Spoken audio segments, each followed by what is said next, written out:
نہیں ہے سوا اس کے جو تو نے ہمیں سکھایا. ہوا علی کل شیء قدیر. اب سنیے اگلی آیت. هو الذی خلقکم, اس نے تم سب کو پیدا کیا.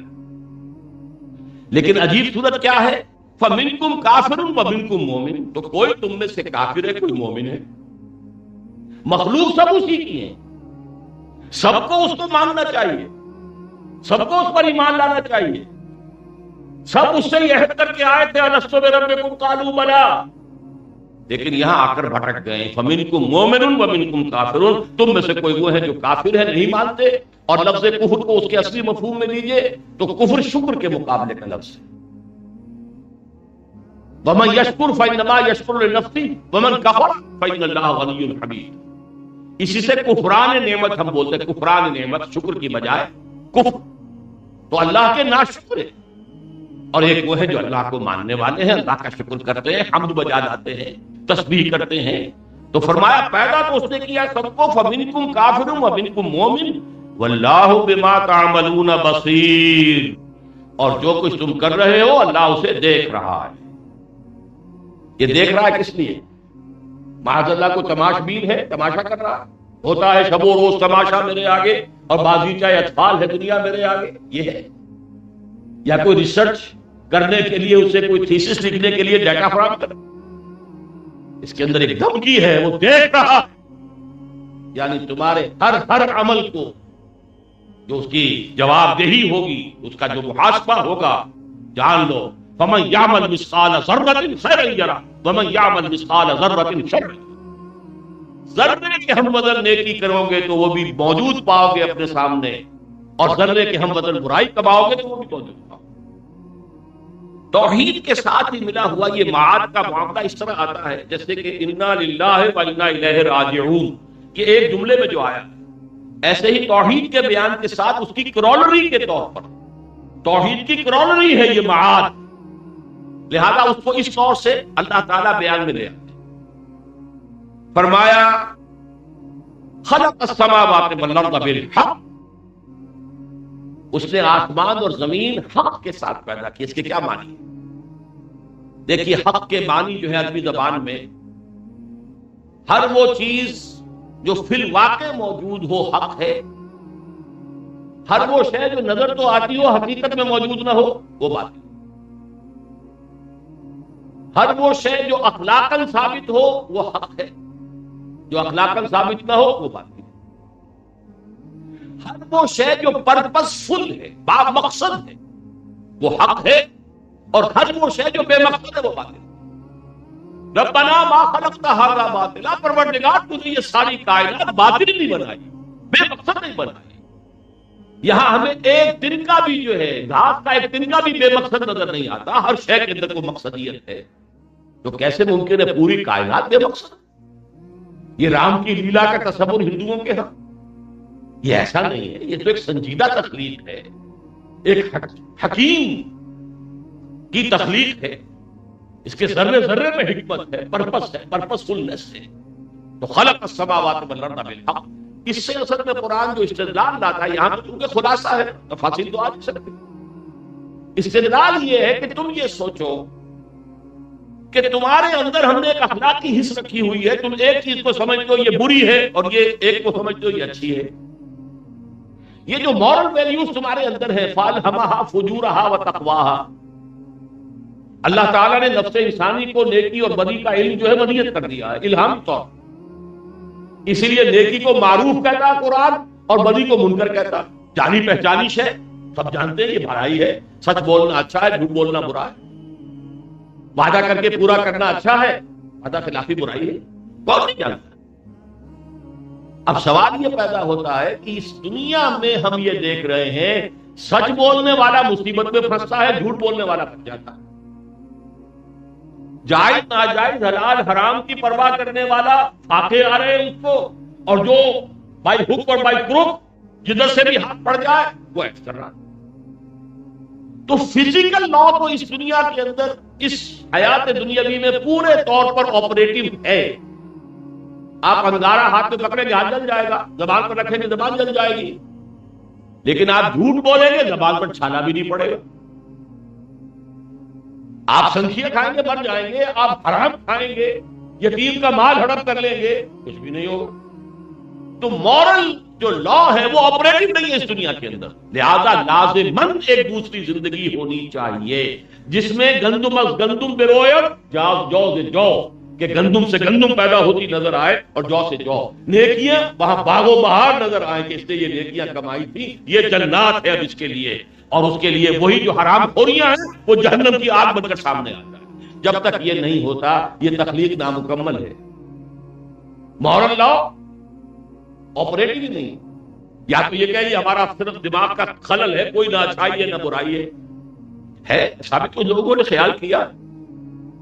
انگریزی کی کہاوت بھی تو ہے، nothing is good or bad, only thinking makes it so. نہیں، خیر اور شر مستقل یہ ویلیوز ہیں، یہ تو انتہائی ڈٹائی سے انسان انکار کرے تو کرے، ہر انسان جانتا ہے۔ آپ یہ غلط کام کر رہے ہوتے تب بھی آپ کے اندر سے کوئی چیز آپ کو جو ہے وہ مائی کانشنس از بائٹنگ می، یہ پرک آف دی کانشنس، آپ محسوس کرتے ہیں کہ اندر سے کوئی شے کہہ رہی ہے کہ تم غلط کام کر رہے، یہ ہے۔ لیکن اس کے حوالے سے ہم دیکھتے ہیں کہ دنیا نامکمل ہے، ناقص ہے، آخرت ہونی چاہیے۔ تو خلق السماوات والارض بالحق، آسمان اور زمین اس نے پرپس فل بنائے، حق کے ساتھ بنائے۔ وَصَوَّرَكُمْ فَأَحْسَنَ صُوَرَكُمْ، اور تمہاری نقشہ کشی کی ہے، کتنی اچھی کی ہے۔ یہ تمہارا چہرہ، یہ دو آنکھیں، یہ تمہاری ناک، یہ تمہارے کان، یہ تمہارے اعضاء، یہ جوارح، یہ تمہارے حواس ظاہری، حواس باطنی، جو کچھ تمہیں دیا ہے، تمہارا نقشہ۔ اب دیکھیے صبر آیا، تمہارا نقشہ کھینچا ہے، تصویر کھینچی ہے تمہاری، اور یہی لفظ آیا سورہ حشر میں، المصور، هو اللہ الخالق البارئ المصور، المصور وہی تو ہے، یہ پوری کائنات یہ اسی کا تو منہ قلم ہے جس نے اس کی سارا نقشہ کشی کی ہے۔ صورکم فاحسن صورکم وإلیہ المصیر، اسی کی طرف لوٹ کر بھی جانا۔ اگر لوٹ کر جانے کا معاملہ نہ ہو تو یہ دنیا اور یہ حیات دنیاوی نامکمل، ناقص۔ پھر یہ خیر اور شر کی بجائے بابر میں عیش کوش کے عالم دوبارہ نہیں، پھر تو ظالم کو ظلم کرنا چاہیے، اور جتنا کر سکتا ہو کرے، عیش کرے، خون چوسے لوگوں کے، خون پیے لوگوں کے۔ لیکن اگر اخلاق کی کوئی ویلیوز ہیں تو پھر بعد بعد الموت، حشر و نشر، جزا و سزا، جنت اور دوزخ ہونی چاہیے۔ اب آ رہی ہے چوتھی آیت۔ میں نے کہا تھا 7 آیتوں میں ایمانیات ثلاثہ کا بیان ہے، ان میں سے 4 آیتیں ہیں جو توحید پر ہیں، ذات و صفات باری تعالیٰ پر، اس لیے کہ اصل تو ایمان نہ بھی ایمان باللہ کا ہے۔ لیکن یہ آیت کس اعتبار سے قرآن مجید میں بڑی یونیک ہے؟ اللہ کی صفت علم پر 3 اعتبارات سے۔ ایک ہی آیت، باقی جگہوں پر آپ کو یہ منتشر بہت سی آیتوں میں ملے گی، یہاں ایک آیت، یعلم ما فی السماوات والارض، وہ جانتا ہے کچھ آسمانوں اور زمین میں ہے، کوئی شے باہر رہ گئی نہیں۔ سماوات والارض قرآن مجید کے نزدیک کل کون و مکان، کل یعلم ما فی السماوات والارض، وہ جانتا ہے جو کچھ کے آسمانوں اور زمین میں ہے۔ اب دیکھیے سیکنڈ ڈائمنشن، وَيَعْلَمُ مَا تُسِرُّونَ وَمَا تُعْلِنُونَ، اور وہ جانتا ہے اس کو بھی جو تم چھپاتے ہو اور اس کو بھی جو تم ظاہر کرتے ہو۔ سیکنڈ ڈائمنشن، وَاللَّهُ عَلِيمٌ بِذَاتِ الصُّدُورِ، وہ تو جو کچھ تمہارے سینوں کے اندر پوشیدہ ہے اس کو بھی جانتا ہے۔ کیا یہ وہی بات ہے جو ریپیٹ ہو رہی ہے، یعلم ما تسرون وما تعلنون؟ ایک عرصے تک میں اس فکر میں رہا کہ اگر تو وہی مفہوم ہے پھر ریپیٹیشن ہے، ریپیٹیشن جو ہے وہ کلام کا حسن نہیں ہے، کلام کا عیب ہے۔ پھر ذہن منتقل ہوا یہ 3rd ڈائمنشن ہے، ہمارے سب کانشس مائنڈ میں جو کچھ خدمت ہو رہی ہوتی ہے جس کا ہم خود اندازہ نہیں ہوتا۔ ایک تو وہ ہے کہ میں جان بوجھ کر کچھ چھپا رہا ہوں، وہ میرے علم میں تو ہے نا، میں نے اس کو سپریس کیا ہے، چھپایا ہے، تو میں جانتا تو ہوں نا، لیکن میرے اس سب کانشس مائنڈ میں، تحت الشعور کے اندر جو بھی طوفان اٹھتے ہیں وہ ان سے خود مجھے شعور نہیں ہوتا، اللہ ان سے بھی واقف ہے جس کو تم خود نہیں جانتے۔ یعلم ما فی السماوات والارض ویعلم ما تسرون وما تعلنون واللہ علیم بذات الصدور۔ 4 آیتیں ایمان باللہ، توحید، ذات و صفات باری تعالیٰ پر۔ اب 2 آیتیں آ رہی ہیں رسالت پر۔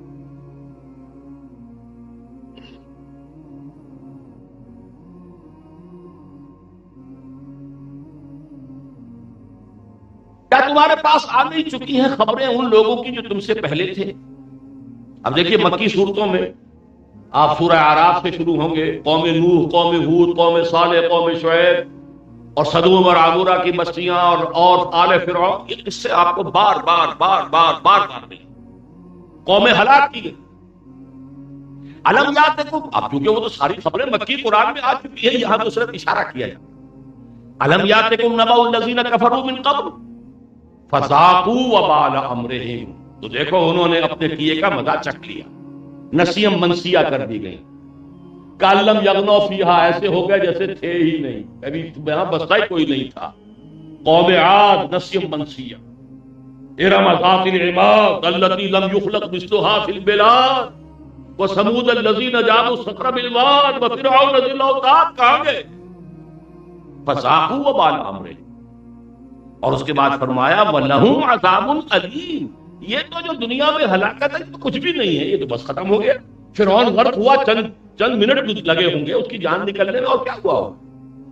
پھانسی کسی کو آپ دے رہے ہیں، 1 منٹ کے اندر بات ختم۔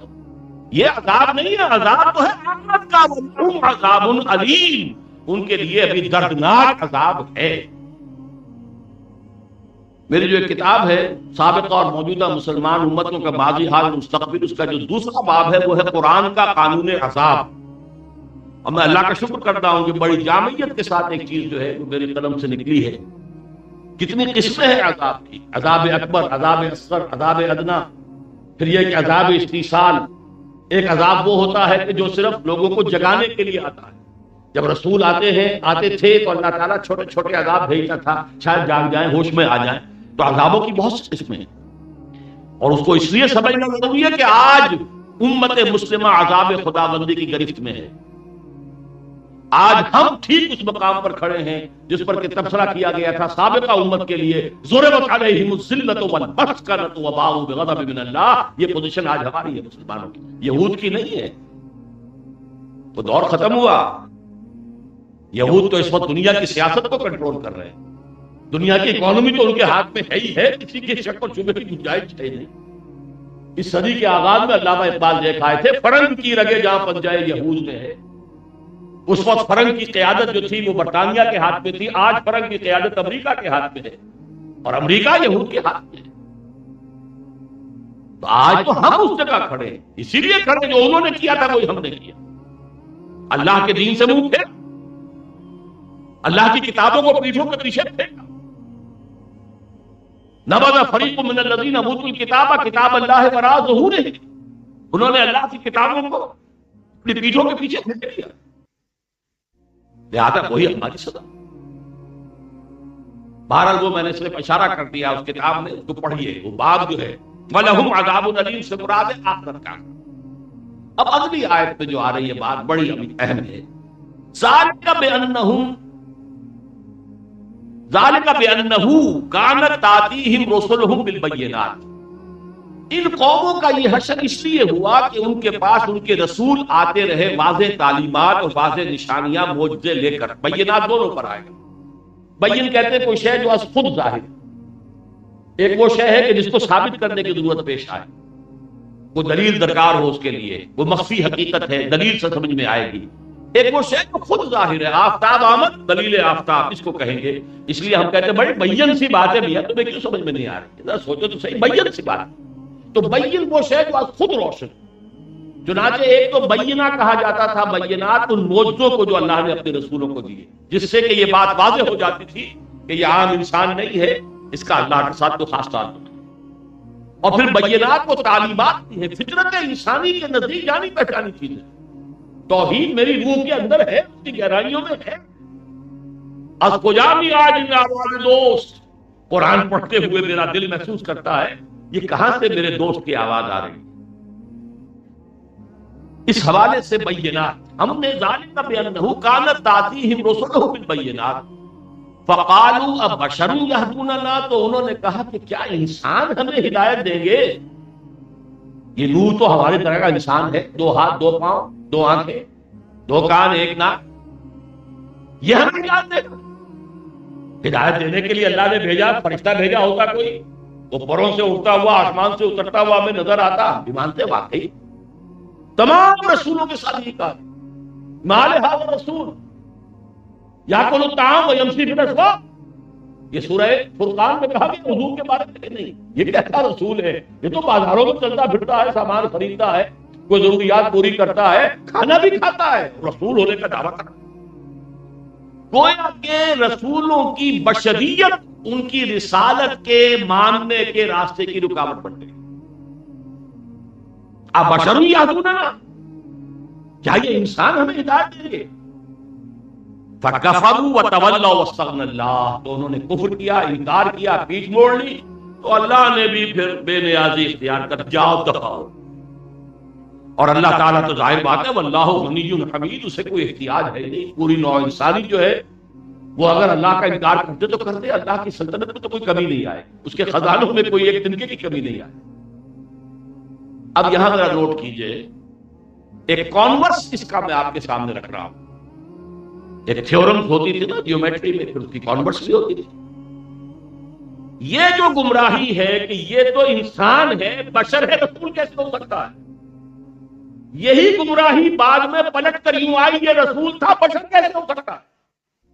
بات تو وہی ہے، استبعاد ہے رسالت، نبوت اور بشریت میں. لہذا کسی نے تو اللہ کا بیٹا بنا دیا، اوتار بنا دیا، کچھ اور بنا دیا. یہ غلو جو ہوتا رہا رسولوں کے بعد میں کہ جنہوں نے رسول مان لیا انہوں نے بشریت کا انکار کیا. یہی وجہ ہے کہ قرآن مجید نے کس قدر زور شور سے کہا اور کتنا نمایاں کیا، قُلْ إِنَّمَا أَنَا بَشَرٌ مِثْلُكُمْ يُوحَىٰ إِلَيَّ أَنَّمَا إِلَٰهُكُمْ إِلَٰهٌ وَاحِدٌ. اتنا ایمفیسس ہے قرآن میں حضور کی بشریت پر. اسی وجہ سے واقعہ یہ ہے، غور کیجئے، یہ حقیقت اقسام شرک پر جو میرے کیسٹ تھے 6، ان میں نے تفصیل سے گفتگو کی ہے کہ یہ معجزہ ہے. اس امت کو جس قدر محبت حضور کی ذات سے ہے، اس کا میں کہتا ہوں 100واں حصہ بھی عیسائیوں کے اندر حضرت عیسیٰ کے لیے نہیں. انہوں نے خدا کا بیٹا بنا دیا. تو یہ امت اگر اسی راستے پر چلتی تو خدا کا بیٹا نہیں، خدا کا باپ بنا دیا، معاذ اللہ ثم معاذ. لیکن نہیں، یہ کسی نے یہاں جسارت نہیں. ہمارے ہاں کوئی فرقہ، کوئی جماعت، کوئی گروہ نہیں ہے کہ جس نے حضور کی بشریت کا انکار کیا. ہاں یہ ظلم ہوا تو کس پر؟ علی پر رضی اللہ عنہ. انہیں خدا بنایا کہ نہیں بنایا؟ مشغول حق ہوں بندگی بوتراب میں غالب کہہ رہے. ہر چند علی کی ذات نہیں ہے خدا کی ذات، لیکن نہیں ہے ذات خدا سے جدا علی. حضور کے ایک امتی کو خدا بنا دیا گیا، اور آج بھی موجود ہے، نصیری موجود ہے دنیا کے اندر جو کہتے ہیں خدا. حضور کو نہیں کہا، الحمدللہ کہ نہیں کہا. یہ پروٹیکشن ہے خصوصی، اس لیے کہ حضور آخری رسول تھے. آپ کی شخصیت کے اوپر ایسا ظلم ہو جاتا تو پھر اس کو ٹھیک کون کرتا؟ حضرت عیسیٰ کی حقیقت کو قرآن نے آ کر کھول دیا. اب کوئی اور قرآن کو آنے والا نہیں تھا کہ جو حضور کی حقیقت کے اوپر اگر پردے پڑ گئے ہوتے تو پھر ان پردوں کو اٹھاتا. یہ بہت بڑا معجزہ ہے. حضور کی ذات کے ساتھ یہ غلو نہیں. اور یہ بھی میں آپ کو بتا دوں کہ جو ہمارے ہاں جو بریلوی مکتب فکر والے، وہ بھی آپ ان سے جا کر علماء سے بات کیجیے. وہ کہتے ہیں کہ کون کہہ سکتا ہے؟ کیا ہم عربی پڑھے ہوئے نہیں؟ کیا ہم جانتے نہیں قرآن؟ ہم نہیں پڑھا. ہم صرف یہ کہتے ہیں کہ آپ کے والد کا نام عبد الرحمان ہے، آپ عبد الرحمان نہیں کہتے، ابا جان کہتے ہیں. بس نام سے پکارنا بشر کی ذرا توہین والی بات ہے. ورنہ ہم بھی جانتے ہیں حضور بشر. کیا ہمیں عربی نہیں آتی؟ کیا ہم نے قرآن نہیں پڑھا؟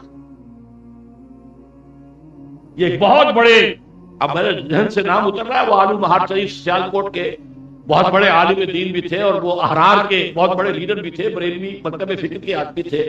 ان کی تقریر میں نے خود سنی کہ کون ہے جو یہ کہہ سکتا ہے کہ ہم حضور کو بشر نہیں مانتے. صرف یہ کہ اب یہ کہتے ہیں کہ حضور کی بشریت کو نمایاں کرنا، اس کو زیادہ بیان کرنا، یہ سوء ادب.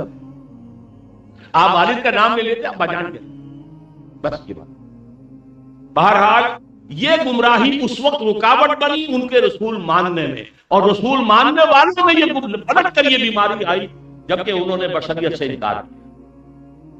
اب ایک آیت میں آخرت کا ذکر ہے، لیکن ذرا دیکھیے اس کو کس شان کے ساتھ ہے. الذین کفروا ان لن یبعثوا. اب یہ زوم کا لفظ ہماری اپنی زبان میں بھی آتا ہے، خیال خام، بے بنیاد، بڑا زوم ہے اس کو. یعنی حقیقت اس کی کچھ نہیں ہے، سمجھتا اپنے آپ کو بہت کچھ ہے، زوم میں زعم، خیال خام، بے بنیاد خیال. زعم الذین کفروا ان لن یبعثوا، ان کفار کو یہ خیال لاحق ہو گیا ہے، خیال خام، خیال باطل، کہ وہ دوبارہ اٹھائے نہیں جائیں گے. ان لن یبعثوا، باس بعد الموت نہیں. اس کا جواب کیا ہے؟ قل، اے نبی کہہ دیجئے، بلا، کیوں نہیں، وربی، اور مجھے میرے رب کی قسم ہے، لتبعثن ثم لتنبؤن بما عملتم، تم لازم اٹھائے جاؤ گے اور پھر تمہیں بتا دیا جائے گا جو کچھ کہ تم نے عمل کیا. وذالک علی اللہ یسیر، اور یہ اللہ پر بہت آسان. یہ سو قل بلا وربی لتبعثن، کہہ دیجئے کیوں نہیں، اور مجھے میرے رب کی قسم ہے تم لازماً اٹھائے جاؤ. البتہ یہاں ایک اعتراض بظاہر وارد ہوتا ہے، اس میں دلیل کون سی ہے؟ دیکھیے آپ نے ایک بات کہی، کسی شخص نے کہا کہ آپ کے پاس دلیل کیا؟ آپ نے کہا میں خدا کی قسم کھا کر کہتا ہوں. بھائی بات دلیل تو نہ ہوئی، تم نے پہلے ایک دعویٰ کیا تھا، اب اس پر قسم بھی کھا دی. ٹھیک ہے، میں تو دلیل مانگ رہا ہوں بھائی، اس میں دلیل تو نہ ہوئی. دلیل ہے، دلیل محمد کی شخصیت ہے اس کے پیچھے. کون کہہ رہا؟ جس نے ساری عمر کبھی جھوٹ نہیں بولا، جسے تم نے خود الصادق الامین کا خطاب دیا، وہ کہہ رہا. یہ کوئی عام آدمی نہیں کہہ رہا. قل بلا وربی، مجھے میرے رب کی قسم، لتبعثن ثم لتنبؤن عملتم. تو دلیل اس میں شخصیت کا بدل ہے، جو محمد رسول اللہ صلی اللہ علیہ وسلم کی سیرت کا بدل. اور اسی کے حوالے سے میں آپ کو وہ خطبہ سنا دوں جو حضور کے بالکل ابتدائی دور کا خطبہ ہے. وہ جب آیت نازل ہوئی تھی، انذر عشیرتک الاقربین، اپنے قریبی رشتہ داروں کو خبردار کیجئے، تو بنو ہاشم کو بلایا، کھانے کی دعوت دی.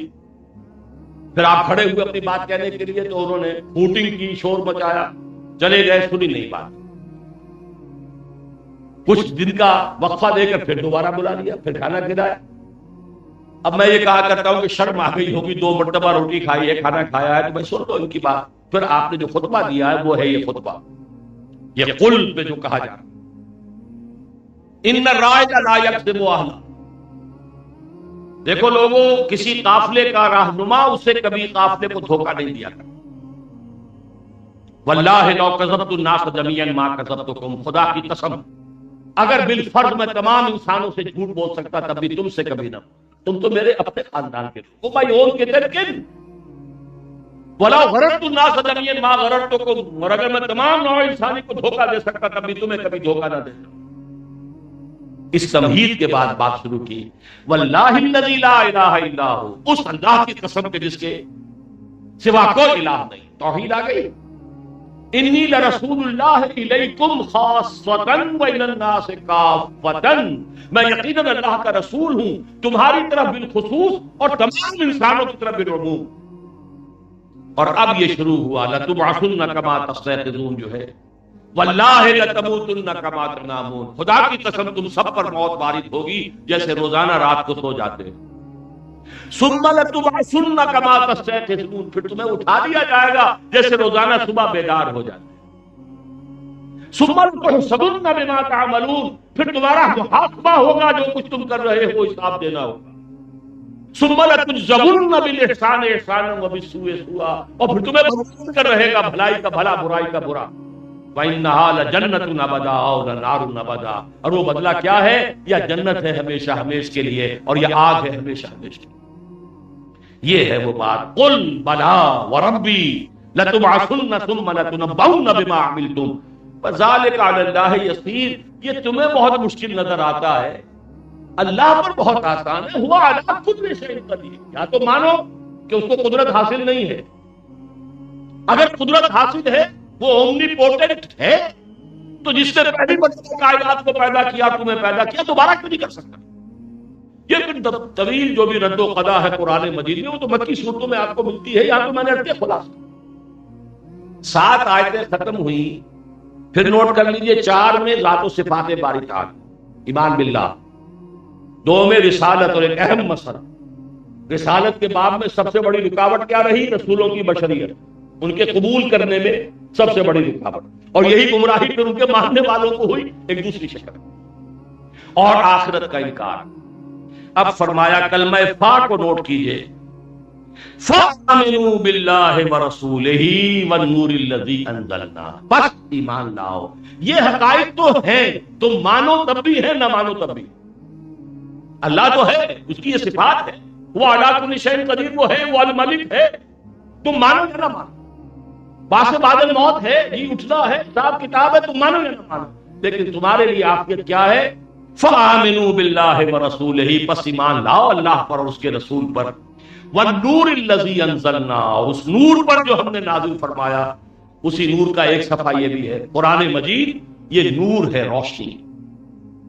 وَاللَّهُ بِمَا تَعْمَلُونَ خَبِيرٌ، اور جو کچھ تم کر رہے ہیں اللہ اس سے باخبر ہے۔ اور دیکھیے ایک آیت میں ایمان باللہ بھی آ گیا، ایمان برسالت بھی آ گیا، یہ اب ریشو پروپورشن برعکس ہو رہی ہے۔ پہلے 4 آیتوں میں تھا ایمان باللہ، 2 میں رسالت، 6 ہوئی، اور ایک آیت میں تھا ایمان بالآخرہ، زعم الذین کفروا ان لن یبعثوا قل بلی وربی لتبعثن ثم لتنبؤن بما عملتم وذلک علی اللہ یسیر۔ اب یہ کانورس ہو گیا معاملہ، ایک آیت میں ایمان باللہ، فآمنوا باللہ ورسولہ والنور الذی انزلنا، ایمان باللہ بھی، ایمان بالرسالت بھی۔ اب ایمان بالآخرت پر 2 آیتیں، یوم یجمعکم لیوم الجمع ذالک یوم التغابن، وہ دن جس دن کے وہ تمہیں جمع کرے گا، جمع کرنے کے دن، وہ دن ہوگا ہار اور جیت کے فیصلے کا دن۔ بڑی پیاری بات ہے، اور انسانی سطح پر آ کر، ذہنی سطح جو ہماری ہے، ہار جیت، نفع نقصان۔ ایک تصور یہ ہے کہ یہاں آپ کو بہت کوئی لاٹری کھل گئی، بڑا آپ کو نفع ہو گیا، کہیں کوئی نقصان ہو گیا۔ فرمایا نہیں، یہاں کا نفع نفع نہیں، یہاں کا نقصان نقصان نہیں، کھیل ہے۔ یہاں کوئی بادشاہ ہے تو وہ بادشاہ نہیں ہو، کوئی فقیر ہے تو فقیر، جیسے کسی کھیل کے اندر، ڈرامے میں، کسی پکچر میں وہ بادشاہ کا رول ہے کسی کا، اور کسی کا فقیر کا ہے، وہ 3 گھنٹے کے بعد نہ بادشاہ بادشاہ ہے نہ فقیر فقیر۔ ہار جیت کے فیصلے کا دن قیامت کا دن ہے، جو اس دن جیتا، جو ہار کو۔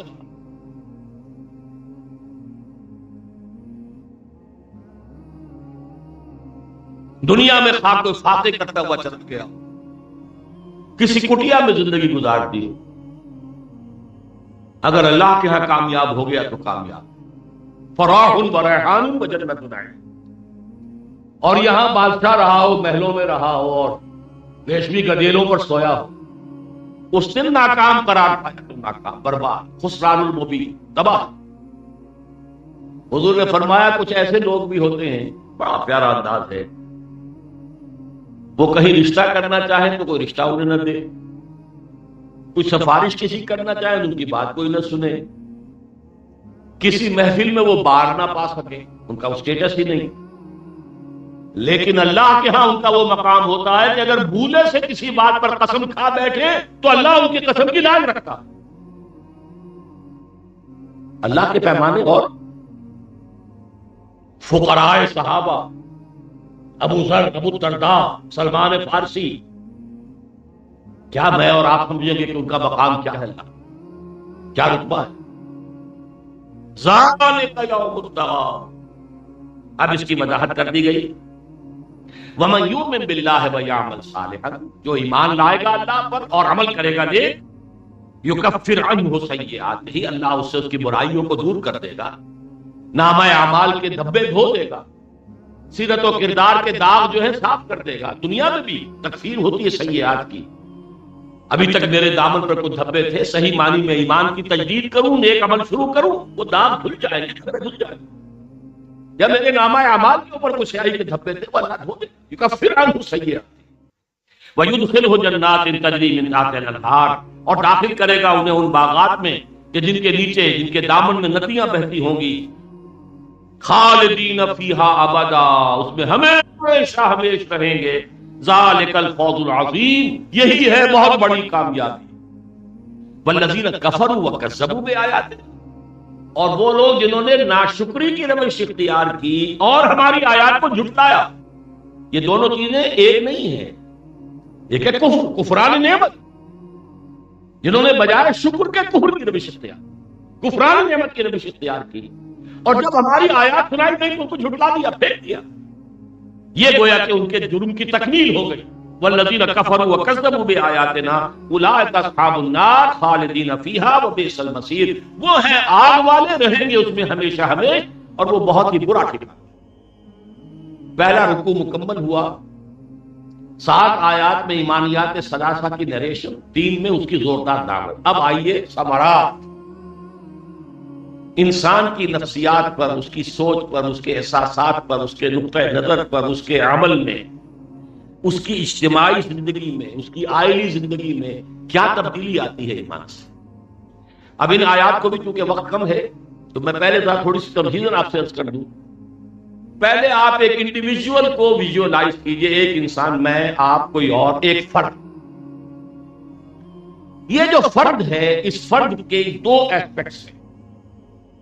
کچھ حالات اس پر وارد ہوتے ہیں، زلزلہ آ گیا، کوئی تکلیف آ گئی، مکان گر گیا، کچھ اور ہو گیا، سیلاب آ گیا، بخار آ گیا، بیماری آ گئی، ایکسیڈنٹ کے اندر کوئی ہاتھ ٹوٹ گیا، یہ تکلیفیں آ گئی، وارد ہو. یا کوئی خیر، ایک دم کوئی بھلائی مل گئی، خیر مل گیا، کوئی کامیابی حاصل ہو گئی. یہ خیر اور شر ہے جو مجھ پر وارد ہو رہا ہے. ایک وہ اعمال ہیں جو مجھ سے صادر ہوتے ہیں، میرے اعضاء و جوارح، میرے ہاتھ، میرے پاؤں، ان سے اعمال ہیں کہ جو صادر ہو رہے ہیں. ایک ورود ہے، ورود کیفیات، اور ایک ہے صدور اعمال.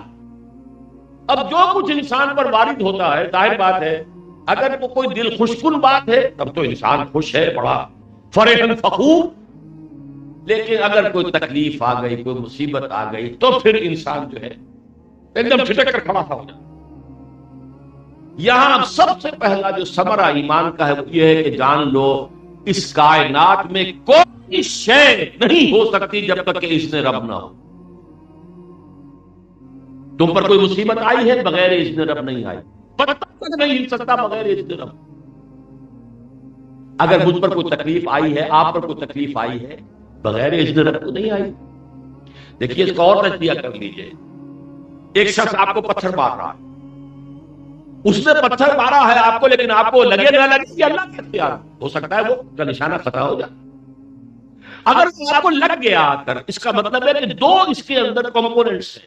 اس نے پتھر مارا اور اللہ نے اذن دیا کہ ہاں لگے. اب بندہ مومن کا کام یہ ہے کہ جو شے اس پر آ رہی ہے اسے وہ سمجھے میرے رب کے اذن کے بغیر نہیں ہے، اور میرا رب، میرا مولا، میرا دوست، میرا ولی، میرا خیر خواہ، یقیناً اس میں کوئی نہ کوئی خیر، چاہے بظاہر لیکن میرے رب کی اجازت کے بغیر نہیں لگے. لہذا انسان کے اندر اگر تمہیں یہ کہوں اس نے مارا، کوئی غصہ اور سارا انتقام کے جذبات، قرآن مجید اس کا بھی راستہ دکھاتا ہے کہ غلط کاروں کو سزا بھی ملنی چاہیے، وَلَكُمْ فِي الْقِصَاصِ حَيَاةٌ يَا أُولِي الْأَلْبَابِ. لیکن ایمان کا جو نفسیاتی نتیجہ نکلنا چاہیے اسے کہتے ہیں صوفیہ کی اصطلاح میں راضی برضائے رب. رب کے حکم سے ہوا ہے، میرے رب کے اذن سے ہوا ہے، تو بہت خوبصورتی کے انداز میں کہا ہے مولانا محمد علی جوہر رحمۃ اللہ علیہ. ایک مرتبہ جیل میں گئے، ایک بچی بیمار ہوئی، فوت ہو، پیرول پر رہا ہوئے تدفین کے لیے. دوسری مرتبہ گئے، دوسری بچی، اس کی بیماری. جیل سے خط لکھا ہے منظوم نظم کی شکل میں، تیری صحت ہمیں منظور ہے لیکن اس کو نہیں منظور تو پھر ہم کو بھی منظور. یہ ہے راضی برضائے رب. اکبر الہٰبادی کہتے ہیں رضائے حق پہ راضی رہ. یہ حرف آرزو کیسا یوں ہو جائے، یوں ہونا. تم ہو کون؟ رضائے حق پہ راضی رہ. یہ حرف آرزو کیسا، خدا خالق، خدا مالک، خدا کا حکم، تو کیسا؟ Who are you؟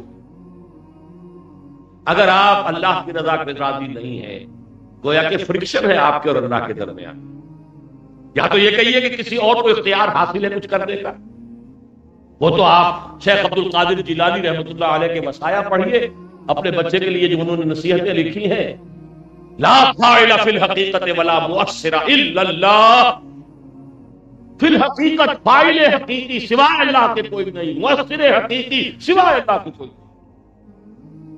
زہر نہیں مار سکتا اگر اللہ کا اذن نہ ہو، آگ نہیں جلا سکتی اگر اللہ کا اذن نہ ہو، اور نہیں جلایا اس نے حضرت ابراہیم کو، یا نارو کونی بردن وسلام علی ابراہیم۔ نوٹ کر لیجیے اس پر ایمان کا تقاضا یہ کہ کسی شے میں کوئی تاثیر بغیر اذن رب نہیں۔ یہی وجہ ہماری بڑی بوڑھیاں جب بچوں کو دوائیں پلاتی ہیں، وہ شیشی کو ہلا بھی رہی ہیں، پلا بھی رہی ہیں، کہتی کیا ہے؟ دیکھیں ایمان، یہ ایک لفظ میں ایمان بھلا ہوا، اللہ شافی، اللہ کافی۔ دوا میں دیتی ہوں لیکن اللہ کافی ہے، اللہ شافی ہے، شفا دوا میں نہیں ہے، اللہ کے ہاتھ۔ یہی تو ایمان ہے۔ لا فاعل فی الحقیقت ولا مؤثر الا اللہ۔ اسی کو اقبال نے، سر میں نے آپ کو مولانا محمد علی جوہر کا شعر سنا دیا اور اکبر الہٰبادی کا، لیکن اقبال کا جو مقام ہے، برو کشید سے پیچا کے ہست بود مرا، کے مقام رضا کشود مرا۔ یہ جو مقام رضا ہے اس نے تو میرے سارے عقدے کر دیے، یہ پیچ و تاب یہ کیوں ہوا، یہ نہیں ہونا چاہیے تھا، ایسا نہیں ہونا چاہیے تھا، کاش میں یہ کرتا، کاش اترا ہو جاتا۔ اس سارے چکر سے آدمی کو نجات ملی۔ ماشاء اللہ کانا لم یکن، جو اللہ نے چاہا وہ ہوا، اور جو اللہ نہیں چاہتا بات ختم۔ کس قدر اطمینان، کس قدر سکون۔ یہی وجہ ہے کہ ایمان کا اصل حاصل امن ہے، امن۔ سورہ انعام میں سوال کیا گیا ہے کہ ایک طرف مشرک ہے، ایک طرف موحد ہے، ای فریقین احق بالامن ان کنتم تعلمون، ان دونوں میں سے امن کا کون مستحق ہے، دلی اطمینان اور سکون کس کو ملے گا؟ فرمایا الذین آمنوا ولم یلبسوا ایمانہم بظلم اولئک لہم الامن وہم مہتدون۔ جو ایمان لائیں اور اس ایمان میں کوئی شرک کی آمیزش نہ ہونے دیں، کوئی اور فائل ہے ہی نہیں، فائل حقیقی اللہ کے سوا کوئی نہیں، مؤثر حقیقی اللہ کے سوا کوئی نہیں، اگر اس کا یقین ہو جائے تو امن ہی امن ہے۔ میرے ساتھ جو کچھ ہوا وہ تو میں، اس میں ایک درویش کا واقعہ بھی آتا ہے بڑا پیارا۔ وہ کہتا جا رہا تھا جو رب کرے سو ہو، جو رب کرے سو ہو، جو رب کرے سو ہو۔ ایک آدمی نے اٹھا کے پتھر مارا لگ گیا، اس نے پیچھے مڑ کر دیکھا۔ اب وہ پوچھنا مجھے کیا دیکھ رہے ہو، جو رب کرے سو ہو؟ کہنے لگا مجھے تو پتھر جو ہے رب کے مارے ہی لگا ہے، میں دیکھ یہ رہا تھا بیچ میں کس کا منہ کالا ہوا ہے۔ تم نے میرے لیے جو کمائی کر لی ہے وہ کر لی، مجھے پتھر نہیں لگ سکتا تھا اگر رب نہ چاہتا، مجھے لگا ہے اللہ کے حکم سے لگا، لیکن یہ کہ تم نے جو اپنے لیے کمائی کر دی تھی وہ کر لی۔ ما صاب من مصیبت، نہیں پڑتی کوئی پڑھنے والی کوئی مصیبت، الا باذن اللہ، مگر اللہ کے۔ ومن یؤمن باللہ، اور جو کوئی اللہ پر ایمان رکھتا ہے حقیقتاً، یہدی قلبہ، اللہ اس کے دل کو ہدایت دے دیتا ہے۔ کس بات کی؟ راضی برضا، اللہ کی رضا کے ساتھ راضی رہے۔ یہ مضمون سورہ حدید میں بھی آیا، ذرا وضاحت کے ساتھ۔ ما اصاب من مصیبت فی الارض ولا فی انفسکم الا فی کتاب من قبل ان نبراها ان ذلک علی اللہ یسیر لکی لا تاسوا علی ما فاتکم ولا تفرحوا بما آتاکم۔ کوئی مصیبت نہیں آتی نہ تمہاری جانوں میں، نہ زمین میں، نہ بڑے پیمانے پر، نہ انفرادی سطح پر، مگر یہ کہ وہ پہلے سے ایک کتاب میں لکھی ہوئی موجود ہے، اس سے قبل کہ ہم اسے ظاہر کریں، اور یہ اللہ پر بہت آسان ہے۔ نتیجہ کیا نکلنا چاہیے؟ لِكَيْ لَا تَأْسَوْا عَلَىٰ مَا فَاتَكُمْ، جو چیز تمہارے ہاتھ سے جاتی رہے اس پر رنج نہ کیا کرو، وَلَا تَفْرَحُوا بِمَا آتَاكُمْ، اور جو اللہ تمہیں دے دے اس پر اترایا نہ کرو۔ اس لیے کہ یہ ساری چیزیں امتحان کے لیے ہیں، آزمائش کے لیے۔ کبھی وہ دے کر آزماتا ہے، کبھی چھین کر آزماتا ہے۔ دے کر آزماتا ہے شکر کرتا ہے کہ نہیں، چھین کر آزماتا ہے کہ صبر کرتا ہے کہ نہیں۔ لوگ ایسے بھی ہیں جو اللہ کو گالیاں دینی شروع کر دیتے نہیں۔ صبار شکور، ایک طرف صبر ایک طرف شکر، یہ دونوں مل کر ایک تصور مکمل ہوتا ہے۔ جیسے تسبیح اور حمد، اسی طرح صبر اور شکر۔ اگر کوئی تکلیف آئی ہے، کوئی مصیبت آئی ہے، کوئی ایسی شے ہے کہ جو ناپسندیدہ ہے، صبر، اللہ نے دیا ہے شکر۔ ما اصاب من مصیبت الا باذن اللہ ومن یؤمن باللہ یہد قلبہ واللہ بکل شیء علیم، اور اللہ تو ہر چیز کا علم رکھتا ہے۔ ظاہر بات ہے اس کے علم کے بغیر کچھ ہے نہیں ہو رہی، اور اس کے علم سے ہو رہی ہے تو اس میں خیر ہے، چاہے مجھے نظر نہیں آ رہا ہے۔ ہم شارٹ سائٹڈ ہیں، ہم دیکھ نہیں سکتے تو فوری طور پر یہ چیز پلیزنٹ ہے، یہ ان پلیزنٹ ہے، یہ خوشگوار ہے، یہ ناخوشگوار ہے، یہ ہے نا ہمارا احساس۔ تمہیں کیا پتا جو خوشگوار ہے اس کے پیچھے کیا چیز چلی آ رہی ہے؟ یہ شوگر کوٹڈ تھی، اس کے اندر زہر تھا، تمہیں نہیں معلوم، اور جو شے ناگوار تھی یہ تمہارے لیے دوا ہے تمہاری بیماری کی، تمہیں نہیں معلوم۔ جیسے سورہ بقرہ میں فرمایا آسان تکرہوا شیئا وہو خیر لکم وآسان تحبوا شیئا وہو شر لکم واللہ یعلم وانتم لا تعلمون۔ ہو سکتا ہے لوگوں تم کسی شے کو ناپسند کرو حالانکہ اسی میں تمہارے لیے خیر ہو، اور ہو سکتا ہے تم کسی شے کو پسند کرو حالانکہ اسی میں تمہارے لیے اچھا ہو۔ اللہ جانتا ہے، تم نہیں جانتے۔ یہی وجہ ہے کہ حضور نے صحابہ کو جو دعا استخارہ سکھائی ہے، صحابہ فرماتے ایسے سکھائی جیسے ہمیں حضور نے قرآن سکھائی۔ اللہم انی استخیرک بعلمک واستقدرک بقدرتک واسألک من فضلک العظیم فإنک تقدر ولا اقدر وتعلم ولا اعلم وانت علام الغیوب۔ تو جانتا ہے، میں نہیں جانتا، مجھے یہ چیز اچھی نظر آ رہی ہے، لیکن اے اللہ تیرے علم میں اگر یہ میرے لیے اچھی ہے تو میرے لیے آسان کر دے اور میرے لیے اس کا راستہ کھول دے، اور ایک ہے مجھے بری لگ رہی ہے لیکن اے اللہ اگر تیرے علم میں وہ میرے لیے خیر ہے تو اس کو بھی میرے لیے جو ہے آسان کر۔ یہ ہے اللہ کے حوالے، جس کو ہم کہتے ہیں تفویض الامر الی اللہ، اللہ کے حوالے کر دیا کہ تیرے سپرتم بکوم آیا خیشرا تو جانی حساب کرو۔ تو یہ دو چیزیں مل کر راضی برضا اور سپرتم بکوم آیا خیش، یہ دونوں چیزیں پہلا نفسیاتی ثمرہ ہے، پھل ہے ایمان۔ اگلا آئیے، اب جو ہمارے اعمال صادر ہوتے ہیں، وَأَطِيعُوا اللَّهَ وَأَطِيعُوا الرَّسُولَ، اطاعت اللہ کی اور اطاعت کرو اس کے رسول کی صلی اللہ علیہ وسلم۔ اب تمہارے ہاتھ سے کوئی ایسی حرکت نہ ہو جو اللہ نے جس کو منع کیا، تمہارے وجود سے صادر ہونے والے جملہ اعمال و افعال اطاعت خداوندی اور اطاعت رسول کے سانچے میں ڈھل کر رہا۔ مجھے فانی کا شعر یاد آ گیا اس ترکیب پر، فانی تیرے عمل ہمتن جب ہی صحیح سانچے میں اختیار کے ڈھالے ہوئے تو ہے۔ تمہیں کچھ احساس تو ہوتا ہے کہ میں اپنی مرضی سے کر رہا ہوں، چاہے یہ جبری جب ہو۔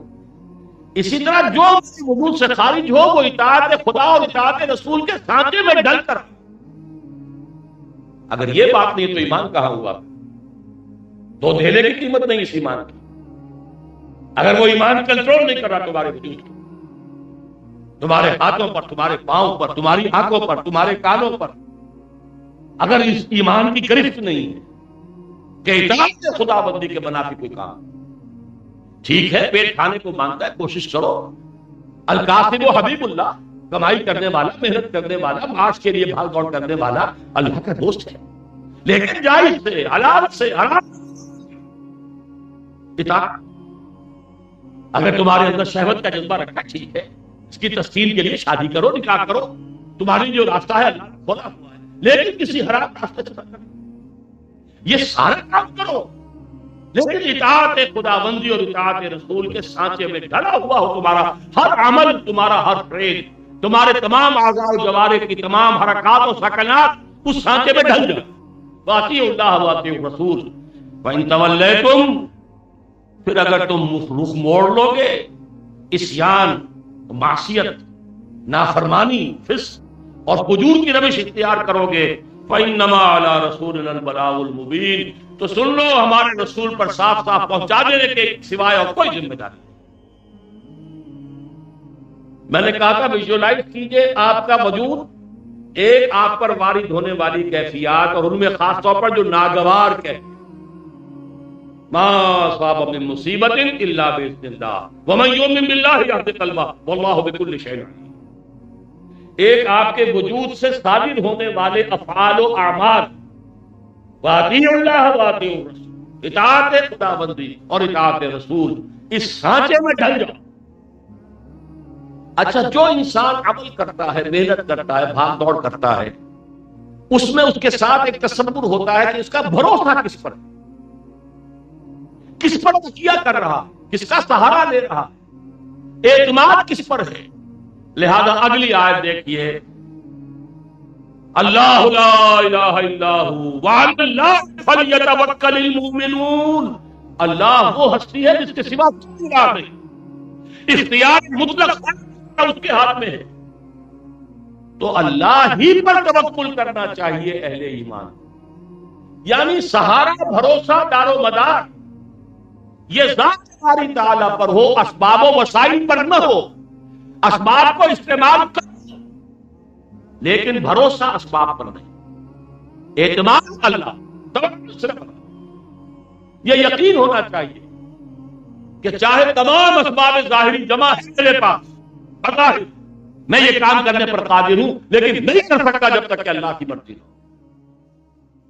لا حول ولا قوت الا باللہ، نہیں ہو سکتا۔ گاڑی ہے، ٹیوننگ بھی کرا لی تھی، سروس بھی ہو گئی ہے، پیٹرول بھرا ہوا ہے، جب چاہوں گا صبح اٹھ کے چل دوں گا؟ نہیں۔ اگر یہ دل میں خیال آ گیا، اگر یہ یاد نہ رہا، انشاءاللہ نہ کہا، پکڑ ہو جائے گی۔ تم نے اسباب پر تکیہ کیا، حضور کی پکڑ ہو گئی، میں اور آپ تو ہے کیا؟ سوال جب 3 کیے قریش کے کچھ لوگوں نے، اور حضور نے کہا ٹھیک ہے کل بتا دوں گا جواب۔ حضرت جبرائیل روز آتے تھے، اللہ کو پسند نہیں آئی بات۔ اب کئی دن گزر گئے، جبرائیل نہیں آئے، ادھر تالیاں پٹ رہی ہیں، بس ختم۔ کیا کیفیت ہوگی حضور کی، آپ ذرا تصور کی۔ پھر جب وحی آئی ہے اور اصحاب کہف کا قصہ بھی اور ذوالقرنین کے سارے سوالات کے جواب آئے، ساتھ ہی کہہ دیا وَلَا تَقُولَنَّ لِشَيْءٍ إِنِّي فَاعِلٌ ذَلِكَ غَدًا إِلَّا أَن يَشَاءَ اللَّهُ۔ ہرگز یہ کام میں کل ضرور کر دوں گا، اس استثناء کے ساتھ اگر اللہ چاہے۔ جہاں یہ حقیقت آپ کی نگاہوں سے اوجھل ہوئی تو گویا کہ آپ کا تکیہ، آپ کا ایمان پھر اسباب پر ہے، مسبب الاسباب پر نہیں ہے۔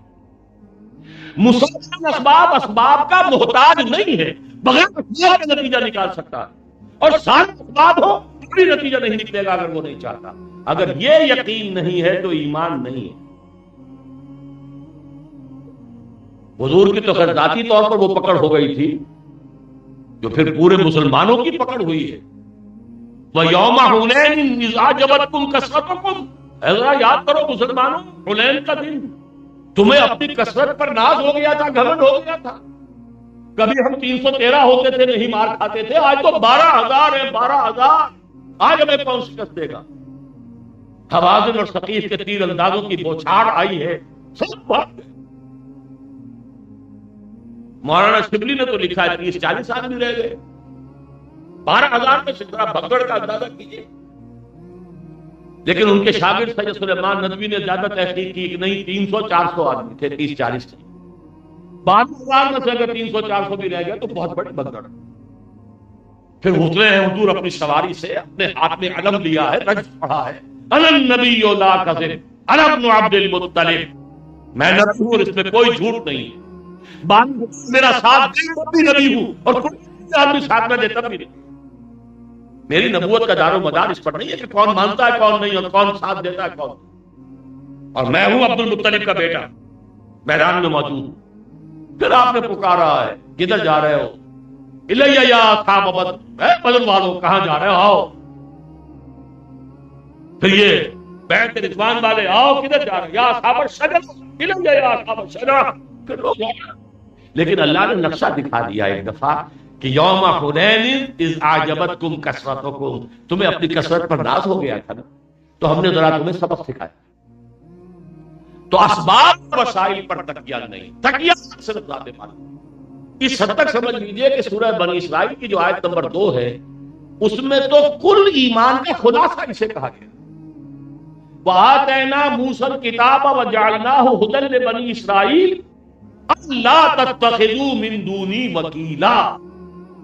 یہ پورے تورات کی تعلیم کا لب لباب اور خلاصہ کیا ہے؟ میرے سوا کسی اور کو اپنا کارساز نہ سمجھ لیں۔ کارساز ماں بفکر کار ماں، فکر ماں در کار ماں آزار ماں، میرا کارساز میرے کام کی فکر کر رہا ہے۔ وہ میرا ساتھی، میرا دوست. ہاں آپ کا اگر خلوص کا تعلق اس کے ساتھ ہے تبھی آپ کو پھر دل را بدل رہے، پھر اس پر اعتماد بھی ہوگا، توکل بھی ہوگا. اگر آپ اللہ کے ساتھ دھوکہ کرتے ہو تو آپ کو اللہ پر کبھی بھی اعتماد نہیں. لو بگیٹس لو، ہیٹریڈ بگیٹس ہیٹریڈ. آپ دھوکہ کرتے ہو اللہ تعالیٰ بھی یخادعون اللہ والذین آمنوا وما یخدعون الا انفسهم. اور یہاں بھی فرمایا گیا وَهُوَ خَادِعُهُمْ، اللہ انہیں دھوکہ دے رہا. یہ ایک انڈیویجول کی حیثیت سے تو یہ 3 آیتیں ہیں. جو کچھ تم پر وارد ہو اللہ کے اذن کے بغیر نہیں، لہذا کوئی شکایت، کوئی شکوہ، کوئی پیچ و تاب نہیں. راضی برضائے رب، برو کشید ز پیچا کے ہست و بود مرا، چہ اندہا کے مقام رضا کشود مرا. نمبر 2، جو بھی تمہارے حرکات و سکنات، افعال و اعمال ہیں اعضاء و جوارح سے، وہ اطاعت خداوندی اور اطاعت رسول کے سانچے میں ڈھلے. نمبر 2، اپنی ساری جد و جہد، عمل، فعل، اس میں تکیہ، دار و مدار، انحصار، توکل سوائے باری تعالیٰ کا کسی پر. اب ذرا آئیے کہ ایک شخص جو ہے اس دنیا میں ایک معاشرے میں رہتا، اس معاشرے میں سب سے پہلا جو دائرہ ہے اس کا گھر ہے، اس کی بیوی، اس کے بچے، فیملی. محبتیں ہیں، بڑی شدید محبتیں ہیں. یہ محبتیں اللہ نے ڈالی ہوئی ہیں. یہ محبت نہ ہو تو یہ تمدن کا یہ پورا کھیل ہی نہ ہو. یہ سارا جو رونق ہے یہاں کی وہ تو انہی محبتوں سے تو ہے. لیکن اب اسی محبت میں پوٹینشل ڈینجر ہے، خطرہ. کہیں تم اگر چوکس نہ رہے، چوکنے نہ رہے، کہیں ان میں سے کسی کی محبت تمہیں اللہ کے راستے سے ہٹا دے. ان کی محبت کی وجہ سے اچھا کھلاؤں، اچھے سے اچھا پہناؤں، اعلیٰ سے اعلیٰ تعلیم دلاؤں، بیویوں کی خواہشات پوری کروں، فرمائشیں پوری کروں. حلال سے نہیں ہوتا، حرام سے. ہارا گیا انسان. حضور نے فرمایا بہت ہی نادان ہے وہ شخص جو دوسروں کی دنیا بنانے کے لیے اپنی آخرت برباد، اولاد کے لیے، بیوی کے لیے، ان کی فرمائشیں پوری کرنے کے لیے، ان کو اچھے سے اچھا کھلانے اور پہنانے کے لیے. اگر تم نے اس زیادہ حق سے انحراف اختیار کر لیا تو معلوم ہوا یہ محبت نہیں عداوت ہے، یہ دشمنی ہے، یہ پوٹینشل ہے تمہارے. بی آن دی گارڈ، پوری طرح چوکس رہو، چوکنے رہو. جیسے حضرت مسیح نے فرمایا تھا سانپ کے مانند چوکنے لیکن فاختہ کے مانند بے ضرر بنو. بہترین تمثیل ہے. فاختہ سے زیادہ بے ضرر بننا کون سا ہوگا، لیکن سانپ جیسے چوکنا ہوتا. تو پوری طرح چوکنے رہو. کسی کی محبت تم سے کہیں کوئی غلط کام نہ کرنا. یا ایھا الذین آمنوا ان من ازواجکم واولادکم عدوا لکم فاحذروہم. اے ایمان والو، یقیناً تمہاری بیویوں اور تمہاری اولاد میں سے کچھ تمہارے دشمن ہیں. یہ پوٹینشل محبت جو ہے یہی در حقیقت خطرے کی یہ سرخ نشان ہے. ذرا سا انسان غیر محتاط ہو، چوکس نہ ہو، چوکنا نہ ہو، اگر ذرا بھی وہ کہیں انگارڈڈ مومنٹ میں کوئی محبت کوئی غلط کام کروا دے گی. ان من ازواجکم واولادکم عدوا لکم فاحذروہم، بس ان سے بچنا ہو. فاحذروہم، یہی چوکنا جو میں نے کہا، سانپ کے مانند چوکنے رہو. اس لیے کہ تمہیں اپنی قبر میں جانا ہے، انہیں اپنی قبر میں جانا ہے. آج تو بڑے لاڈ پیار ہیں، بڑی محبتیں ہیں. قرآن نے 2 جگہ نقشہ کھینچا ہے. یوم یفر المرء من اخیہ وامہ وابیہ وصاحبتہ وبنیہ لکل امرئ یومئذ شأن یغنیہ. انسان بھاگے گا اپنی بیوی سے بھی، بھائی سے بھی، بیٹے سے بھی، باپ سے بھی، ماں سے بھی، سب سے بھاگے گا. ہر ایک کو اپنی پڑی ہوگی نفسی نفسی. اس دن کی نفسی والی بات یہاں سمجھو. یہ ہے میں ہوں، ٹھیک ہے، ان کے کچھ حقوق ہیں جو اللہ نے میرے ذمہ رکھے ہیں، وہ مجھے ادا کرنے ہیں. لیکن ایک ہے طبعی محبت کی بنیاد پر ادا کرنا، ایک اللہ کی طرف سے ادا کرنا. جو حقوق ہیں ان کو ادا کرنا زمین و آسمان کا فرق ہے. پیٹ کھانے کو مانگتا ہے، ان لنفسک علیک حقا، تمہارے نفس کا تم پر حق ہے.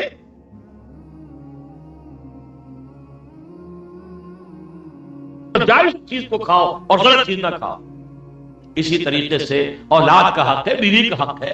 ان لنفسک علیک حقا وان لزوجک علیک حقا وان لزوجک علیک حقا. حضور نے فرمایا حضرت عبداللہ ابن عمرو بن العاص سے رضی اللہ تعالی عنہما کہ عبداللہ اولم اخبر، مجھے یہ خبر دی گئی ہے انک تصوم النہار تصوم الدہر وتقوم اللیل، کہ تم پوری رات کھڑے رہتے ہو نماز میں اور ہمیشہ روزہ رکھتے ہو.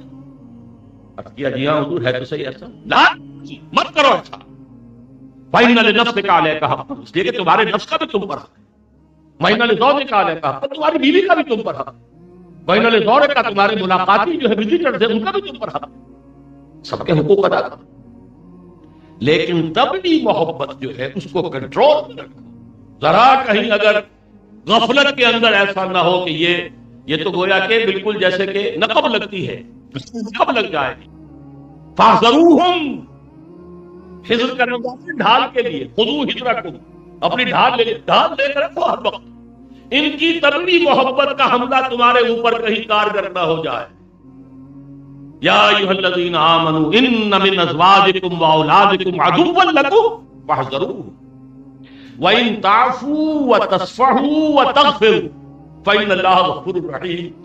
یہ ان مقامات میں سے قرآن مجید کے کہ جس کی بنا پر جو خاص طور پر مجھ پر جو تاثر ہے کہ جہاں بے اختیار یہ کہنے کو جی چاہتا ہے کہ یہ انسان کا کلام ہو، اس قدر توازن ہے کہ ایک طرف یہ کہا جا رہا ہے کہ تمہاری بیوی اور تمہاری اولاد میں سے کوئی تمہارے دشمن ہے، بچ کر ہو، لیکن تین الفاظ لا رہے ہیں دوسری طرف بیلنس کرنے کے لیے. اگر تم معاف کر دیا کرو، اگر تم درگزر سے کام لیا کرو، اگر تم صرف نظر کر لیا کرو، تو اللہ بھی تو غفور اور رحیم ہے. یعنی یہ نہ ہو کہ تم اپنے گھر کو ایک میدان جنگ بنا لو، جیسا کہ ہمارے بعض مذہبی لوگوں میں ہوتا ہے، خشونت اور خشکی اور سختی، ہر وقت کی ڈانٹ ڈپٹ.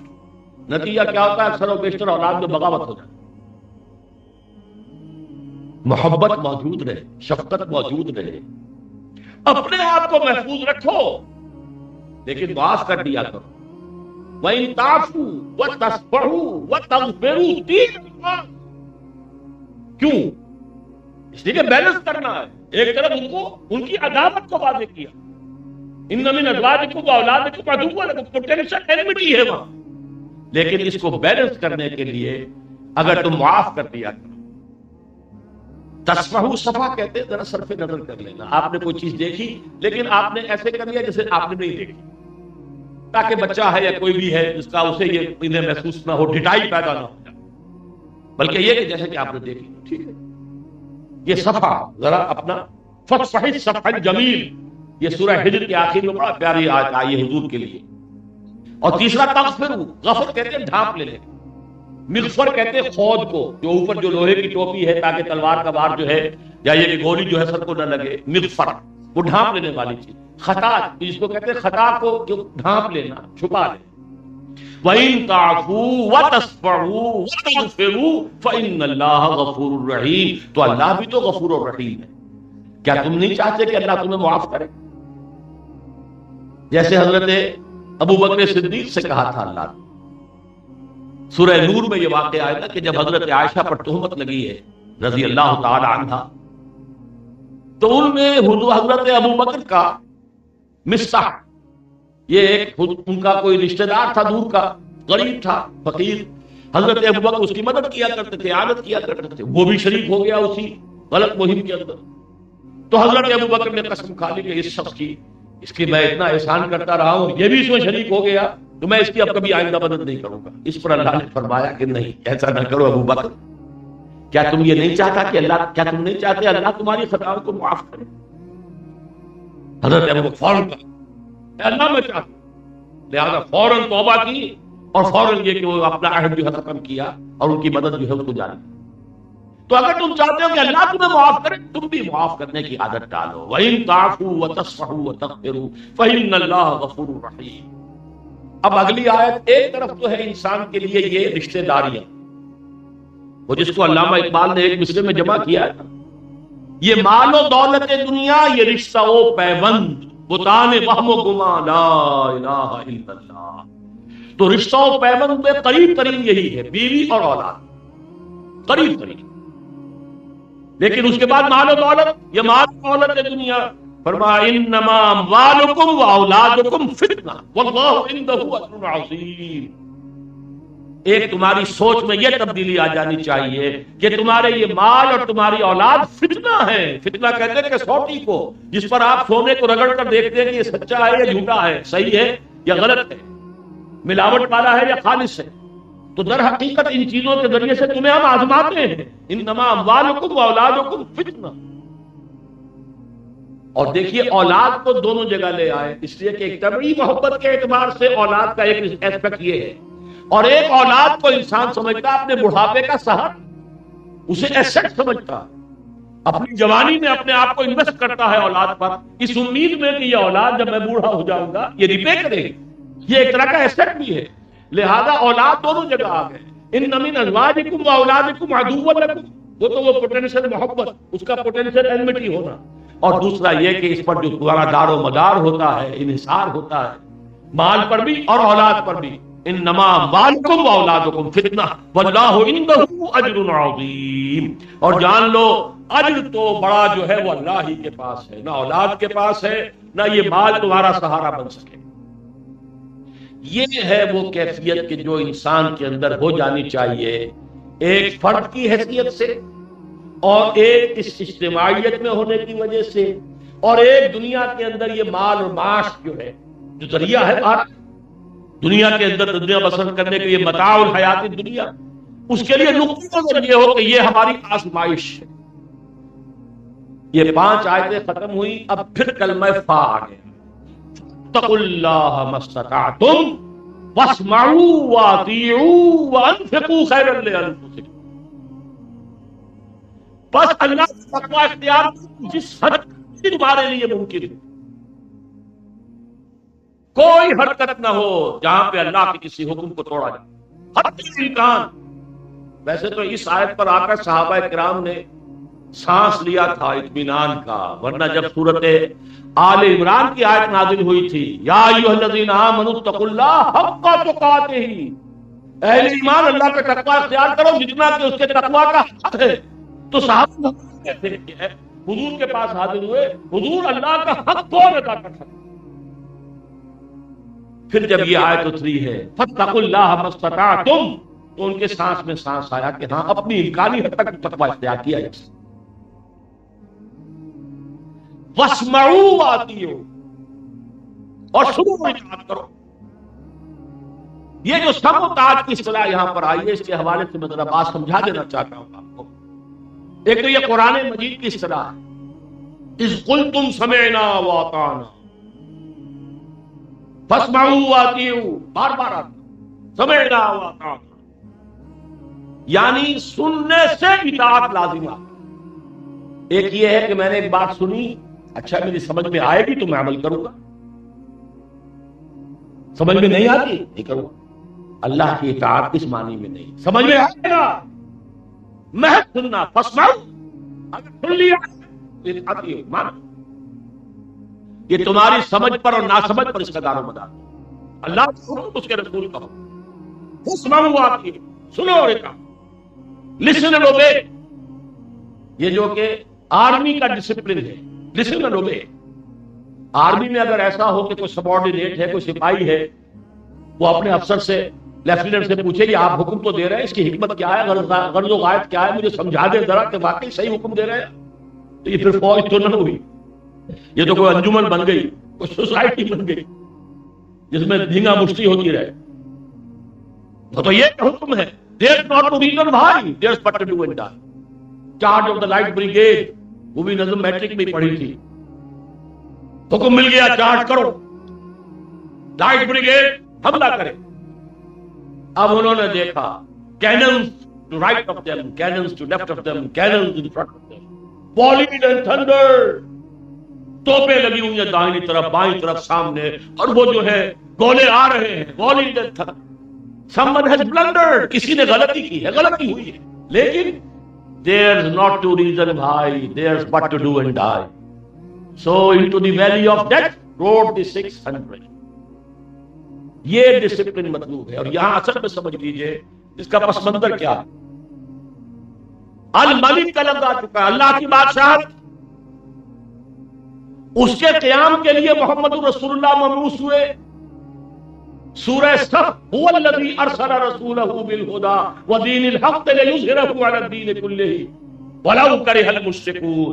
وہی اللہ جس نے بھیجا اپنے رسول کو صلی اللہ علیہ وسلم الہدا و دین حق دے کر تاکہ غالب کرے اسے کل کے کل نظام زندگی پر, کل دین پر.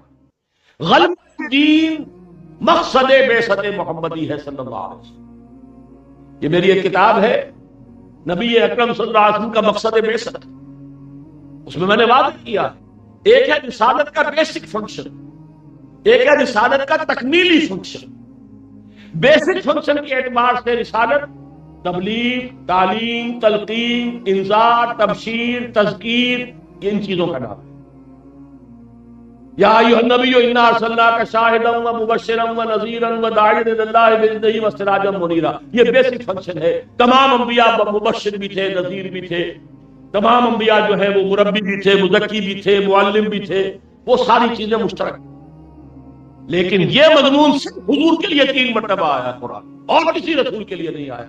هو الذی ارسل رسولہ بالہدی ودین الحق لیظہرہ علی الدین کلہ. سورہ توبہ میں یہ الفاظ, سورہ فتح میں یہ الفاظ, سورہ صف میں یہ الفاظ. اس کے لیے جہاد اور قتال. ان الذین یقاتلون فی سبیلہ صفا کانہم بنیان مرصوص, آیت نمبر 4 سورہ صف کی. اور یا ایھا الذین آمنوا ھل ادلکم علی تجارۃ تنجیکم من عذاب الیم تؤمنون باللہ ورسولہ وتجاہدون فی سبیل اللہ باموالکم وانفسکم. یہ جو ہے مقصد, اور اہل ایمان کو جو اس جہاد اور قتال کے لیے للکارا گیا ہے, اس جہاد اور قتال کا کام نہیں ہو سکتا جب تک ڈسپلن جماعت نہ ہو. ڈسپلن سب ہوتا. یہی وجہ ہے کہ حضور نے بیعت کی صحابہ سے. حضرت عبادہ ابن صامت رضی اللہ تعالیٰ عنہ فرماتے ہیں بایعنا رسول اللہ صلی اللہ علیہ وسلم علی السمع والطاعۃ فی العسر والیسر والمنشر والمکرہ وعلی اثرۃ علینا وعلی لا ننازل امر اہلہ وعلی ان نقول بالحق اینما کنا لا نخاف فی اللہ لومۃ لائم. متفق علیہ. حدیث بخاری اور مسلم دونوں کی. ہم نے اللہ کے رسول سے بیعت کی تھی کہ ہر حکم سنیں گے اور مانیں گے, خواہ آسان ہو خواہ مشکل, خواہ طبیعت آمادہ ہو خواہ طبیعت پر جبر کرنا پڑے, خواہ آپ دوسروں کو ہم پر ترجیح دے دیں. کبھی ہم یہ نہیں کہیں گے کہ ہم آپ کے پرانے خادم تھے, پرانے جانسار, آپ نے ایک نیو کور کو ہمارے اوپر امین بنا دیا. آؤ, یہ کیسے؟ نہیں, اس یور پریروگیٹو, یہ آپ کا اختیار ہوگا جس کو چاہے بنا. اور جسے آپ امین بنائیں گے اعلیٰ اللہ نوازل امرہ, ان سے ہم جھگڑیں گے نہیں, ان کی بھی اطاعت کریں گے, ان کا بھی حکم مانیں گے. وعلی ان نقول بالحق, اور بیعت کے اندر یہ بھی شامل تھا حق بات ضرور جہاں بھی ہوگی. نقول بالحق اینما کنا لا نخاف فی اللہ لومۃ لائم. کسی ملامت کرنے کے والے کی ملامت کے خوف سے اپنی زبانوں پر تالے نہیں ڈالے. یہ بیعت ہے سمع و طاعت کی جو محمد رسول اللہ نے صحابہ سے. اور یہ بھی جان لیجئے پھر یہ بیعت چلتی تھی. اب حضور نے کسی کو کسی لشکر میں, کسی کو میمنہ کے اوپر کمانڈر بنایا, کسی کو مسلمہ بنایا, کسی کو قلب میں بنایا, ان کی بھی اطاعت کرنی ہوگی کہ نہیں؟ غزوہ احد میں کیا ہوا تھا؟ وہ 50 تیر انداز جو تھے, حضرت جبیر بن مطعم ان کے اوپر جو ہے کمانڈر تھے. تم نے نہیں ہلنا, چاہے تم دیکھو کہ ہم سب کے سب ہلاک ہو گئے اور پرندے ہمارے گوشت کی بوٹیاں جو روز روز کر کھا رہے, تب بھی نہیں ہلنا. وہ اللہ نے فتح دے دی. وہ 50 آدمی جھگڑ پڑے کہ حضور نے تو فتح کی شکل میں نہیں کہا تھا, بلکہ یہ کہا تھا آپ نے کہ یہ اگر ہم شکست ہو جائے, ہلاک ہو جائے. وہ روکتے رہے لوکل کمانڈر, ڈونٹ موو. لیکن 35 آدمی چھوڑ کر چلے گئے. اور خالد ابن ولید جو اس وقت کے ان کی کیولری جو ہے اس کے کمانڈر وہ تھے, ان کی عقابی نگاہ نے دیکھ لیا کہ وہ درہ خالی ہے. پورے بہت پہاڑ کا چکر دے کر آ کر جو پیچھے سے حملہ کیا ہے, تو جو پھر قیامت صغریٰ آئی ہے. 70 صحابہ شہید ہوئے, حضور مجروح ہوئے, دندان مبارک شہید ہوئے, آپ کا خون اتنا گیا کہ بے ہوش ہو گئے, خبر اڑ گئی کہ حضور کا انتقال ہو گیا, حضور شہید ہو گئے. یہ سب آفت آئی کیوں؟ لوکل کمانڈر کی بات نہیں مانی. حضور کے حکم کی تو تعویل کرنی تھی، حضور کے حکم کی نافرمانی نہیں تھی، کہ حضور نے تو کہا تھا اگر شکست ہو جائے ہم سب ہلاک ہو جائے، پتہ ہو گئی بھائی، تو وہ کور نہیں کر رہا حضور کا حکم، لیکن لوکل قانون تو کہہ رہا کہ بچ لو۔ یہی وجہ حضور نے فرمایا من اطاع اللہ من اطاعنی فقد اطاع اللہ، جس نے میری اطاعت کی اس نے اللہ کی اطاعت کی، ومن عصانی فقد عصى اللہ، جس نے میری نافرمانی کی اس نے اللہ کی نافرمانی کی، ومن اطاع امیری فقد اطاعنی، جس نے میرے مقرر کردہ امیر کی اطاعت کی اس نے میری اطاعت کی، ومن عصى امیری فقد عصانی، جس نے میرے معین کردہ امیر کی نافرمانی کی اس نے میری نافرمانی کی۔ سیدھی سیدھی بات، 2 اور 2 4۔ لہذا اس جد و جہد کے لیے اور نوٹ کر لیجئے، اس سورہ تغابن سے پہلے سورہ منافقون ہے، اور منافق وہی تھے جو اس جہاد اور قتال سے جی چراتے تھے۔ نمازوں کے اندر وہ کہتے تھے پڑھوا لو جتنی پڑھوانی ہو، روزے رکھوا لو جتنے رکھوا لے، مصیبت آتی تھی جب کہا جاتا تھا نکلو اللہ کے راستے میں، جہاں استعلی پر رکھ کے نکلو۔ یہ تھی وہ بات جس کی وجہ سے وہ جو ہے منافق و نفاق کا دورہ آتا تھا۔ وہ تو پھر کبھی انشاءاللہ آئندہ ہوا تو ہو سکتا ہے میں سورہ منافقون لے لوں، لیکن یہ کہ یہ اس کا نیگیٹو پہلو ہے جو سورہ تغابن سے پہلے سورہ منافقون ہے اور پھر سورہ تغابن۔ تو فرمایا مسلمانوں فاتقوا اللہ ما استطعتم، نمبر 1 تو یہ کہ تقوی اللہ کا اختیار کرو اپنے حد استطاعت تک، واسمعوا واطیعوا، ڈسپلن برقرار رکھو، سنو اور مانو۔ اور نمبر 3 وَأَنفِقُوا خَيْرًا لِأَنفُسِكُمْ، خرچ کرو، لگاؤ اللہ کے دین کے قیام کی جد و جہد جو ہے، جہاں اس کے اندر جسمانی محنت کی ضرورت ہے وہاں مالی جو ہے ایثار کی بھی ضرورت ہے، انفاق مال، خرچ لگاؤ اللہ کی راہ میں۔ اور اس میں سمجھ لیجیے صدقات مراد نہیں ہے، قرآن مجید میں یہ 2 مدیں علیحدہ ہیں اللہ کی رضا کے لیے پیسہ خرچ کرنا۔ ایک ہے غرباء، یتیموں، مسکینوں، بیواؤں، مسافروں، ان کے لیے، اس کو صدقہ کہتے ہیں۔ اور زکوٰۃ کا بھی چونکہ اصل مصرف وہی ہے اس لیے اس کے لیے لفظ انما الصدقات دیا ہے۔ ایتاء مال، اطعام، کھانا کھلانا، یہ ہے علیحدہ۔ ایک ہے اللہ کو قرض حسنہ دینا اور اللہ کے لیے انفاق کرنا۔ انفاق ہے انفاق فی سبیل اللہ، جہاد فی سبیل اللہ جو ہے وہ در حقیقت جہاد بالمال بھی ہے، جہاد بالنفس بھی ہے۔ تؤمنون باللہ ورسولہ وتجاہدون فی سبیل اللہ باموالکم وانفسکم۔ تو ایک ہے جہاد فی سبیل اللہ، قتال فی سبیل اللہ، ایک ہے انفاق فی سبیل اللہ، اللہ کے دین کی دعوت کو عام کرنے اور اس کے دین کو سربلند کرنے کی جد و جہد کے لیے مال خرچ کرنا وہ انفاق۔ فرمایا فاتقوا اللہ ما استطعتم، تو اللہ کا تقوی اختیار کرو جتنا بھی تمہارے حد استطاعت میں ہو۔ واسمعوا واطیعوا، ڈسپلن کی پابندی کرو، سنو اور حکم مانو۔ وَأَنفِقُوا خَيْرًا لِأَنفُسِكُمْ، خرچ کرو، لگاؤ، یہی تمہارے لیے بہتر ہے، یہ اللہ تعالیٰ تمہیں دے گا، بڑھا چڑھا کر دے گا، دگنا کرے گا۔ فرمایا وَمَن يُوقَ شُحَّ نَفْسِهِ فَأُولَٰئِكَ هُمُ الْمُفْلِحُونَ، جو اپنے جی کی لالچ سے بچا لیے گئے وہی ہے فلاح پانے والے۔ مال کو سینت سینت کر رکھنا، الذی جمع مالا وعددہ یحسب ان مالہ اخلدہ، اس کے لیے تو پھر حطمہ ہے، آگ ہے۔ لیکن یہ ہے کہ جو مال اللہ کی راہ میں خرچ کرے، الذی یؤتی مالہ یتزکیٰ، اپنے تزکیہ نفس کے حصول کے لیے مال دیتا ہے، خرچ کرتا ہے۔ فرمایا جو اپنے جی کے لالچ سے اور بخل سے بچا لیا جائے گا وہی ہے فلاح پانے والا۔ اللہم ربنا اجعلنا منہم ان تقرضوا اللہ قرضا حسنا، اگر تم اللہ کو قرض حسنہ دو گے۔ دیکھیے یہ انفاق فی سبیل اللہ اور اللہ کو قرض حسنہ یہ ایک مد ہے۔ صدقات، ایتاء مال، اطعام اور زکوٰۃ یہ دوسری مد ہے۔ غرباء، یتیموں، مسکینوں کے لیے صدقات اور زکوٰۃ، لیکن اللہ کے دین کے لیے، دین اللہ کا ہے، اس کے غالب کرنا ہے، اس کا جھنڈا اونچا کرنا ہے، تو جو کچھ خرچ کر رہا ہے گویا کہ اللہ کو قرض دے رہے، اس کے لیے جو محنت کرتے ہو گویا کہ اللہ کے مددگار بن گئے ہو۔ یا الذین آمنوا کونوا انصار اللہ، اللہ کے مددگار بن۔ اگر اللہ کا جھنڈا اونچا کرنے کے لیے، اللہ کے دین کو قائم کرنے کے لیے جد و جہد کر رہے ہو تو اللہ کہتا تم میرے مددگار بن گئے، اور اگر میرے دین کے لیے خرچ کرتے ہو تو گویا مجھے قرض حسنہ دے رہے۔ ان تقرضوا اللہ قرضا حسنا یضاعف لکم، اگر قرض حسنہ دو گے نیک نیتی سے، خلوص سے، اخلاص سے اور زیادہ سے زیادہ، تو اللہ تعالیٰ تمہارے لیے دگنا کرے گا، بڑھائے گا اسے، وَيَغْفِرْ لَكُمْ، اور اس کے ساتھ ہی مزید یہ کہ تمہاری خطاؤں کا کفارہ بنا دے گا، تمہاری غلطیوں کی معافی کا ذریعہ بنا دے گا، تمہاری مغفرت کا سب کی سبیل بنا دے گا۔ واللہ شکور حلیم، اللہ شکور بھی حلیم بھی ہے۔ دیکھیے دو الفاظ کیوں آئے ہیں؟